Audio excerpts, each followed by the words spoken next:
చూస్తే మా లోతు పైగా ఉన్నాయి. ఉంటాయని మరి కారవు కదండి. సర్లేవా, నీ దగ్గర బోర్డు లెక్క ఉంది.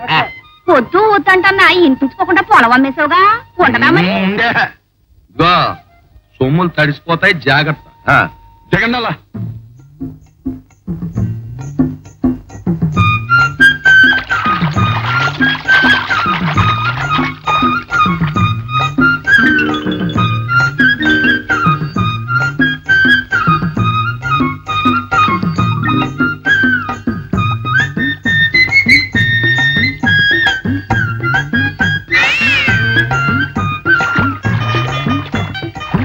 అలా నిలబడిపోయారు, దిగండి అలా.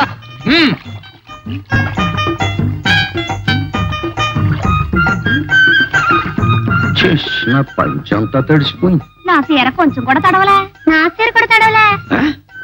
నాకంటే మీరిద్దరూ పొట్టోళ్లే, పైగా మొదలవుతున్న ఏళ్లలో మా పంచీలు తడిసిపోయి మీ చీరలు తడలేదంటే అర్థమైంది లేండల్లో. ఒరే, చెప్పుల్ని ఎత్తి మీద బాగానే సింగారించావు. సొమ్ములు ఎక్కడ దాచానండి. ఇదిగోనండి. అబ్బా, రూపాయలన్నీ తడిపేసావు కదరా ఎకరం పక్కన నా కొడక. పట్నం వెళ్ళి వ్యాపారం చేసి బతుకుదాం అనుకుంటే నా డబ్బంతా నేలపాలు చేసావు కదరా ఎకరం మకరన్నా. ఊరుకా, కాగితాలు తడిసిపోయాయి కానీ తగలడిపోలేదు కదా. బాధపడిపోకవు. ఎండలో ఎండ పెట్టించామంటే పెళ్ళ ఆడిపోతాయి.